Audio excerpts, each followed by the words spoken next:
જે તે સમયે છૂટ્યા હતા કેમ?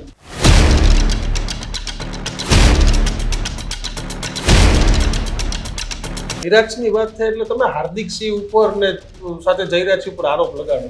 તમારી પાસે પુરાવા શું છે કે આ જયરાજસિંહને ફાયરિંગ કરાવ્યું હતું, આરોપ લગાવ્યા? તો ભાઈ તમે આમ પડદા પાછળ શું કામ વાત કરો છો? તમે ખુલ્લા આવીને કરો ને. હું તો કહું જ છું કે મેં દલિતોને મદદ કરી છે રાજુ સોલંકીના દીકરાના કેસમાં.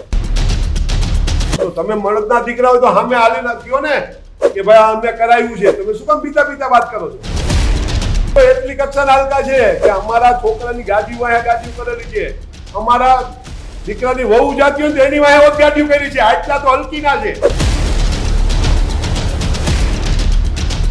પણ એ તો ગરસિયાના લક્ષણ જ નો કહેવાય. બૈરાઉદી જો બૈરાઉ જાતા હોય ને એની વાયા ગાદી કરે તો એના લક્ષણ જ નો કહેવાય ગરસિયાના. અને મળદના દીકરા હોય તો લલકારે. હું કહું છું ને, તમારી હાજરીમાં કહું છું. એ સાંભળત હોય તો એ સાંભળી લેશે.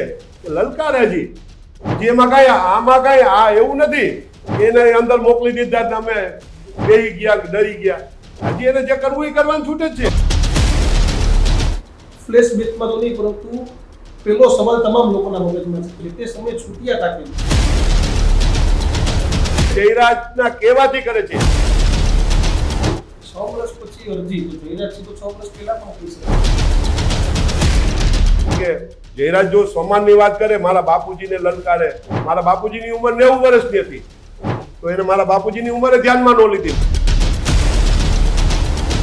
જ્યારે મારા દીકરાનો 2015માં લગ્ન હતા, શક્તિ મારા મોટા દીકરાના, ત્યારે હું મારા ફાધરને કંકોત્રી દેવા ગયો તો મારા ફાધરે એવું કીધું હતું, આમંત્રણ દેવા ગયો હતો કે ભાઈ જયરાજ આવે તો હું નહીં આવું. તો મેં એવું વાત કરેલી કે બાપુજી એની હારે સમાધાન થયું, તમને શું વાંધો?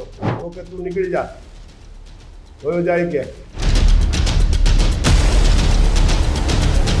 અમિત જયરાજના ફાર્મ ઉપર મરી ગયો છે અને પછી ત્યાંથી અહીંયા લટપાડવામાં આવ્યો છે.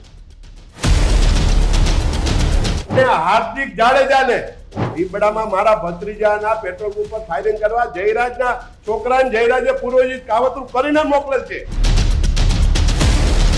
તમે ફાયરિંગ કરાવીને તરત જ તે જવાબદારી સ્વીકારવી કેમ? આ લોકોની ફાટી તરત જ તે હાર્દિક જવાબદારી લે કે ભાઈ મેં કર્યું છે, તો કેમ ગોંડલવાળીને ફાટે?